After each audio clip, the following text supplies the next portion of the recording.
हम लोग शुरू करते हैं आज के ब्लॉग को। सबसे पहले तो फरहान भैया से हम पूछना चाहेंगे ये कितने में कब लिया, इस बाइक को कितने में लिया, और क्या टीएमसी पे क्यों नहीं गए, ड्यूक क्यों नहीं लिया इन्होंने, आरसी पे क्यों नहीं गया, और R15 पे क्यों नहीं गए, जो कि सेम इसकी बहन ही है, सबको ही जानते हैं। सो एक्चुअली देखो, MT-15 का सबसे पहला जो रीज़न था मेरा लेने का वो था इसका लुक। ऑल ओवर लुक इसका इतना गजब है ना कि मुझे नहीं लगता इस सेगमेंट में इंडिया में कोई भी ऐसी बाइक बनाता इस लुक के तहत। फर्स्ट बात। दूसरा, इसका इंजन जो R15 का ही था, तो R15 लूँ या ये लूँ, इंजन तो बराबर ही है। इसमें माइलेज बहुत अच्छा है, स्मूथनेस अच्छा है। तीसरा, पहले मैं नहीं लेता MT-15, लेकिन अब इसमें क्या हो गया कि डुअल चैनल ABS के साथ TCS आ गया, तो सेफ्टी इंश्योर हो गया। माइलेज, पावर, लुक, सेफ्टी, अब क्या चाहिए। और मेरी गर्लफ्रेंड भी पतली है, तो भाई सीट छोटा है तो काम चल जाता है, मुझे बड़े सीट की ज़रूरत नहीं है। सो भाई अब मैंने बता दिया। अब लिया कब था, ये लिया मैंने 13 मार्च 2023 को। आज से लगभग 1 साल 4 महीना पहले लिया था मैंने 2,07,000 रुपये का। क्योंकि यार देखो, जहाँ हम रहते हैं ना, झारखंड के इस इलाका में बहुत ज़्यादा टैक्सेशन है। अदर डिस्ट्रिक्ट में अगर जाऊँगा, रांची वाची से थोड़ा सस्ता मिलता है। तो बस ये मेरा डिटेलिंग था। अभी 24,000 किलोमीटर लगभग चल गया है, और इसकी सारी सर्विसेज मैंने यामाहा से करवाई है। सर्विसेज से मैं संतुष्ट हूँ, थोड़ा सेल से निराश रहता हूँ। भैया आपने जैसे बताया, तो आपकी गर्लफ्रेंड कैसी बैठ जाती है और कौन है? गर्लफ्रेंड में इंटरेस्टेड मत हो, तुम ब्लॉग बनाओ चुपचाप से। ठीक है। यार बैठ जाती है, पकड़ पकड़ के बैठ जाती है। ठीक है। तो हम लोग बात करते हैं इसके इंजन पे, कैसा आपको फील हो रहा है? 25,000 किलोमीटर चलाया, इसका पिकअप का क्या रिस्पांस है, इंजन कैसा तो बात करें इंजन की, तो इंजन इसका बहुत स्मूथ, बहुत रिलायबल है। मतलब मैं 24,000 किलोमीटर बहुत एक्सट्रीम कंडीशन में इस बाइक को चलाया है। नेपाल की खड़ी चढ़ाई, भूटान की खड़ी चढ़ाई, मैं कलकत्ता गया हूँ, बहुत लंबे लंबे रूट पे गया हूँ, ऑफ रोडिंग किया, लेकिन इंजन मेरे को कभी निराश नहीं किया, ना माइलेज में, ना पावर में, ना पिकअप में। लेकिन एक चीज़ मुझे लगता है इंजन का, वो मुझे बुरा लगता है। अगर मैं अकेला चला रहा हूँ तो ठीक है, अगर कोई बंदा पीछे बैठ जाता है तो टॉर्क की कमी महसूस होती है। और आपने अगर मेरा नेपाल सीरीज़ नहीं देखा तो नेपाल सीरीज़ में देखना, वहाँ भी आपको बाइक ड्यूक के मुकाबले थोड़ा कम भागेगी। तो ये हुआ इंजन का मेरा। तो जैसे ड्यूक पे बात आ ही गया है, तो हम लोग बात करते हैं ड्यूक क्यों नहीं लिया आपने? ड्यूक नहीं लेने का 2-3 वजह है। एक तो उसका टैग जो छपरी वाला है। दूसरा भाई, उसका जो चेन स्प्रोकेट और इंजन बहुत गर्म और माइलेज बहुत ज़्यादा। और तीसरा, मैं मिडिल क्लास हूँ, तो मैं चाहता हूँ कि कोई ऐसी बाइक लूँ जो उसको मैं सालों साल चला पाऊँ। उसका माइलेज कम है, उसका थोड़ा सा सर्विस कॉस्ट ज़्यादा है। सो दैट्स वाई मैंने ड्यूक नहीं लिया। तो जैसे कि हम लोग जान गए कि कैसे इन्होंने लंबे लंबे ट्रिप्स मारे इस बाइक पर, तो अब इसका रिस्पॉन्स के बारे में बात करते हैं। जो ये हेडलाइट का रिस्पॉन्स कैसा रहा इस बाइक का, और क्या क्या आपका फील हुआ? मैं बात करूँ फ्रंट में,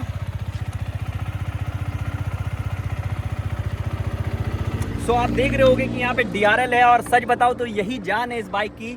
और इसका जो प्रोजेक्टर लाइट है वो भी काफ़ी अच्छा है, प्लस एडजस्टेबल है, आप उसको एडजस्ट कर सकते हो खुद से एक नट से। तो ऑल ओवर नाइट में कोई दिक्कत नहीं आया। मैं कोई ऐसी एक्सट्रीम कंडीशन में गया भी नहीं हूँ बहुत ज़्यादा, लेकिन हाँ, जो मैंने नाइट में चलाया नेपाल में और हाईवेज पे, तो मुझे कभी कोई दिक्कत नहीं आई। लाइट का थ्रो गजब का है।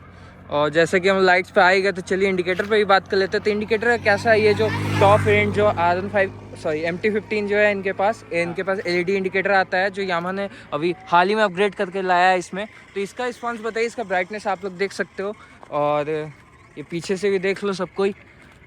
इन्होंने जैसे ये टॉप रैक लगा रखा है ताकि ये लगेज वगैरह मॉडिफिकेशन कराया सामान लेने के लिए। हालांकि देखो, इंडिकेटर मजबूत भी है। बाइक एक बार गिरी भी थी अनफॉर्चुनेटली स्टंट में, लेकिन इंडिकेटर को कुछ नहीं हुआ। हालांकि उतना ज़्यादा फ्लेक्सिबल नहीं है, लेकिन मजबूत है और विजिबल है। इंडिकेटर से मैं संतुष्ट हूँ। जैसे पुराने R15 में जैसे फ्लेक्सिबल इंडिकेटर आते थे, बट यामाहा वालों ने वो फिर से देना बंद कर दिया। जो इनका यही प्रॉब्लम है कि बढ़िया चीज़ लाएंगे फिर से गायब कर देंगे, अब पता भी नहीं चलता है किसी को। ये है। चलिए, अब इतना 24,000 जैसे किलोमीटर ये चला दिए हैं, तो इसमें रैटलिंग नॉइज, इसके बॉडी में क्या इशू है? जैसे इसमें जगह अभी जैसे बचता है, जैसे R15 में हमने पिछले ब्लॉग में दिखाया कि जैसे उसमें प्रॉब्लम आ गया बजने का, तो इसमें क्या वो प्रॉब्लम आया है कि नहीं अभी तक?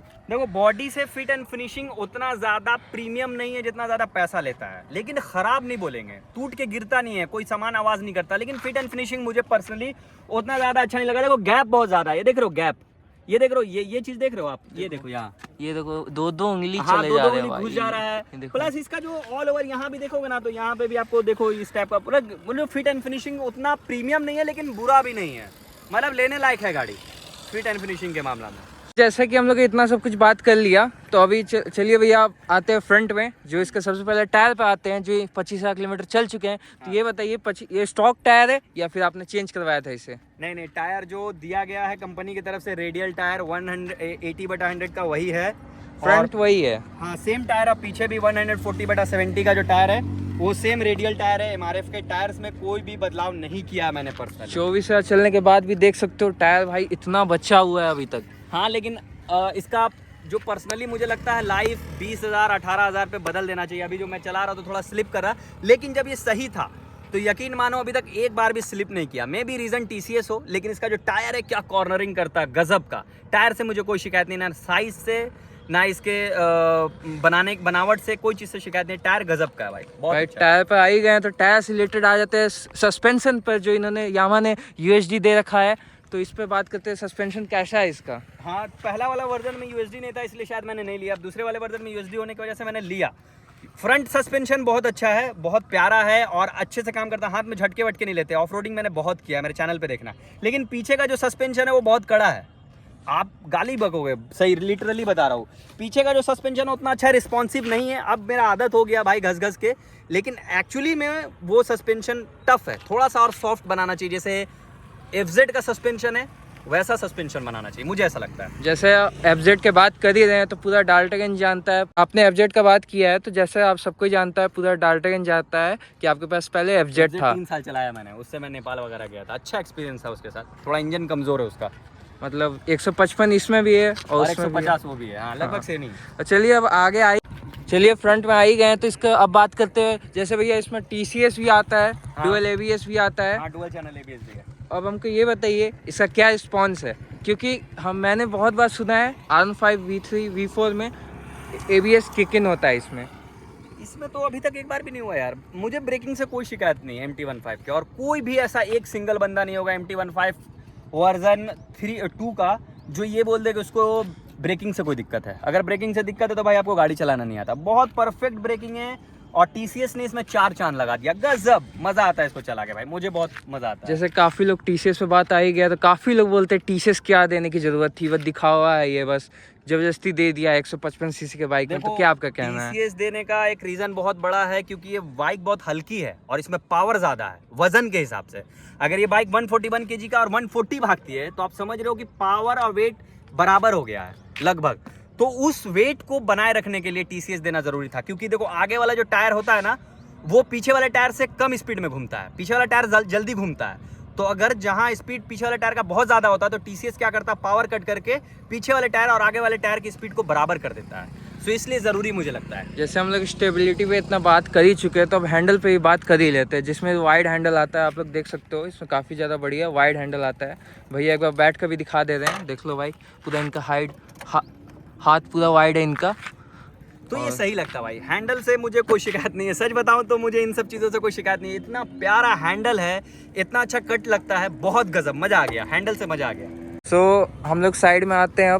अब बात करते हैं इसके ग्राउंड क्लियरेंस के बारे में। जैसे इसमें आता है, कितना आता है बताइए भैया आप ही? 170 mm का एक ग्राउंड क्लियरेंस है, मैसिव ग्राउंड क्लियरेंस है। इस सेगमेंट में इस बाइक के साथ बहुत अच्छा ग्राउंड क्लियरेंस दिया और अभी तक एक जगह भी टच नहीं हुआ है। मैंने ऑफ रोडिंग तो ऑफ रोडिंग सब कर दिया भैया, कहीं टच नहीं हुआ। अरे आँख बंद करके लो, अगर गांव के आदमी हो आपको डरना नहीं है। MT15 नीचे से कहीं से टच नहीं होने वाला है, ये गारंटी। कि हम लोग नीचे आ ही गए हैं तो रेडिएटर इसमें देखो, सामने में रेडिएटर आता है इसमें। भाई इंजन देख लो इसका, कितना बढ़िया सेक्सी दिखता है भाई साइड से। तो भाई जैसे कि हम लोग साइड में आ ही गए हैं, हाँ। तो इसमें जैसे रेडिएटर है तो इस जैसे KTM में इशू है भाई, वो बहुत हीट होता है, उसका फैन दिन भर चलते रहता है। हाँ वही दिक्कत तो है। इसमें क्या ऐसा फेस करने को मिलता है? अगर मैं हीटिंग इशू की बात करूं तो सच बताऊं तो अगर तुम फास्ट चला रहे हो गाड़ी, 60 50 नहीं 40 के ऊपर चला रहे हो, तुमको हीटिंग इशू महसूस ही नहीं होगा, चाहे तुम कितनी देर चला लो। लेकिन अगर तुम 15 18 12 लगातार चलाओगे 15-20 किलोमीटर तक, तब तुमको हीटिंग इशू महसूस होगा। खास कर जब तुमने कपड़ा ना पहना हो नीचे की तरफ, मतलब हाफ पैंट पहना हो तो तुमको हल्का हीटिंग इशू महसूस होगा, नहीं तो अदरवाइज नहीं होता, हीटिंग इशू महसूस नहीं होता है। और रेडिएटर की बात करें तो इसमें आप जैसे कि बताए थे, रेडिएटर में इसमें बहुत ज़्यादा इशू है, आता है यार, स्मेल आने लगता है कभी कभी, हल्का भी थोड़ा सा भी मिट्टी पड़ता है ना, बहुत बुरा स्मेल आता है। जो वीडियो डाला था डाल्टनगंज से, वो सभी जानते ही होंगे, इन्होंने वीडियो भी डाला था। इनके रेडिएटर से बहुत गंदा आवाज़ और स्मेल आ रहा था स्मेल आ रहा था जब इन्होंने बिहार राइड पर गए हुए थे ये। तो इनको बहुत उस समय ज़्यादा प्रॉब्लम। मैंने इशू डाला तो वो लोग ठीक कर दिए थे यामाहा वाले। सीट पर भी आते हैं, जैसे इसमें बहुत छोटा सीट आता है, आप बोलते हैं आपकी गर्लफ्रेंड पतली है इसलिए बैठ जाती है, बट रियलिटी बताइए क्या दुख दर्द है आपके पास इस सीट के लिए। देखो सबसे पहले तो ये सीट मॉडिफाई है, अगर आप गौर से देखोगे तो यहाँ 2 इंच का मैंने कुशनिंग करवाया, 2 इंच, अदरवाइज ट्राउजर पहन के इस पे बैठ नहीं सकते हो, पूरा छिल जाएगा। सच बता रहा हूँ, मजाक नहीं, बहुत ही टफ है इसका सीट। लेकिन एज अ मतलब अगर मैं बोलूँ कि आपको शिकायत है तो शिकायत आप नहीं कर सकते, क्योंकि ये इसी नेचर के साथ, ऐसा नहीं कि यामाहा छिपा के बेच रहा आपको, यामाहा दिखा रहा भैया सीट ऐसा ही है, तो आप इसके साथ शिकायत नहीं कर सकते। बट पर्सनली बोलूँ, अगर आप 70-80 kg को आराम से चला सकते हो यार, और पीछे भी लोग बैठते हैं, मेरी बहन भी बैठती है, गर्लफ्रेंड भी बैठती है, सब कोई बैठता है, इसमें कोई दिक्कत का बात नहीं है। एक्सटेंडर लगा दिया मैंने, सामान वामान टान के ले जाऊंगा, परसों मेरा डेली राइड है, चलो देखते हैं कैसा रहेगा। सो हम लोग आ ही गए हैं, तो जैसे जैसे टायर अगर है इसमें दे रखा है इन्होंने, यामाहा वाले ने, ये पहले छोटा आता था बट इसमें अभी बड़ा दे दिया है, तो इसका क्या रिस्पॉन्स है, इसमें कीचड़ पड़ता है कि नहीं? अनरिस्पॉन्सिव है ये, पीछे देखो, देखो, यहाँ अगर तुम बैठ गए, हल्का सा भी छींटा पूरा पड़ेगा, देखो यहाँ तक है, देखो छींटा, यहाँ पूरा देखो, और इधर का आया हुआ छींटा, ये देख रहे हो, ये पूरा छींटा पड़ता है। तो हाँ, हगर गार्ड का तो मैं खुद ही बुराई करता रहता हूँ भाई, मुझे नहीं पसंद इसका हगर गार्ड, बहुत भाई मतलब बड़ा करने के बाद भी ये कोई काम का नहीं रहा, यामाहा ये क्या कर रहे हैं। गैप बहुत ज्यादा है ना, यहाँ पे देखो, अगर एनएस उनएस देखोगे ना, तो यहाँ पे थोड़ा सा ये चीज को बड़ा किया गया है, बट इसका हगर गार्ड कोई काम का नहीं लगता हमको, हगर गार्ड को। चलिए अब इतना बात हो ही गया है, तो स्विचेस पे ही बात कर लेते हैं। जैसे स्विचेस का क्या रिस्पॉन्स है, केटीएम से काफ़ी लोग बोलते हैं बहुत ज़्यादा प्रीमियम आता है, तो इसका क्या अच्छा है, स्विचेस अच्छा है, लेकिन केटीएम कितना अच्छा नहीं है, बट हाँ अच्छा, मतलब बुरा नहीं बोल सकते इसको, काम चलाऊ है, जैसे आपको चाहिए ज़रूरत के लिए। स्विचेस सही है, उतना खास शिकायत नहीं, बस एक चीज़ है कि यहाँ पे पासिंग लाइट देता तो ज़्यादा अच्छा रहता, सब कुछ एक ही में दे दिया है, तो आदत होगी, आप क्या कर सकते हैं। R15 में V4 जो नया TFT वाला जो नया आया है, उसमें तो खैर उन्होंने आगे दे दिया है अब। हाँ, और जैसे कि इसका सर्विस का क्या रिस्पॉन्स है, सर्विस कैसा है इसका, आफ्टर सेल सर्विस कैसा है इसका? अगर मैं सेल सर्विस की बात करूँ तो यामाहा अच्छा है, बट आजकल मुझे लगता है कि सर्विस सेंटर वाले शायद अपनी कंपनी के बारे में कुछ ज़्यादा चिंता में नहीं है, क्योंकि देखो मुझे नहीं लगता कि कोई भी सर्विस सेंटर वाला पोलाइटनेस से बात करता है आजकल, सब सोचते हैं कि मेरे ही बाप की कंपनी है, ठीक है। तो खैर यामाहा को उतना लोड भी नहीं है, बहुत बड़ा मार्केट है उसका, अगर इंडिया में 2-4 सर्विस सेंटर नहीं भी चलेगा तो कोई दिक्कत नहीं। तो बस यही है कि सर्विस सेंटर भाई ले दे के ठीक है, मिला जुला के, तुम अच्छे से बात करोगे वो अच्छे से बात करेंगे, तुम प्रॉब्लम बताओगे वो अपना प्रॉब्लम बताएंगे, तो बस ठीक है, तुम्हारा गाड़ी ठीक है तो सर्विस सेंटर ठीक है, ख़राब है तो ख़राब है, सिंपल बात। तो सब कुछ चलो हम लोग बात कर ही दिए हैं, बाइक में कुछ छूटा भी नहीं है, अगर कुछ छूटा होगा तो कमेंट में जरूर पूछना, और फरहान भी अपनी तरफ से कुछ ऐड करना चाहते हैं तो हमें जरूर बताइए। देखो ये बाइक बहुत अच्छा है, इससे बहुत ज़्यादा एक्सपेक्ट मत करना लेने के बाद, बस इतना एक्सपेक्ट करना कि माइलेज दे देगा और तुमको दूर तक चलेगा, 500-600 किलोमीटर लगातार, कोई दिक्कत नहीं है, पावर भी अच्छा है और ब्रेकिंग्स भी अच्छा है, बट बहुत ज़्यादा एक्सपेक्ट मत करना कि एमटी लेंगे 140-50 भगाएंगे, वैसा एक्सपेक्टेशन मत रखना। 130-32 तक ठीक भागता है, उसके बाद नहीं भागता ही, ठीक है, पहला चीज़। दूसरा, इसका वेट हल्का है, तो हवा में ज़्यादा उड़ना मत, ना तो इधर से उधर रोड छोड़ देगा। That's it from my and, thank you so much, channel को इसके सब्सक्राइब कर लेना यार, और थैंक यू गाइस इतना हम लोग के इतना देखने के लिए, और थैंक यू फरहान भैया हमारे साथ जुड़ने के लिए। वेलकम। That's for all.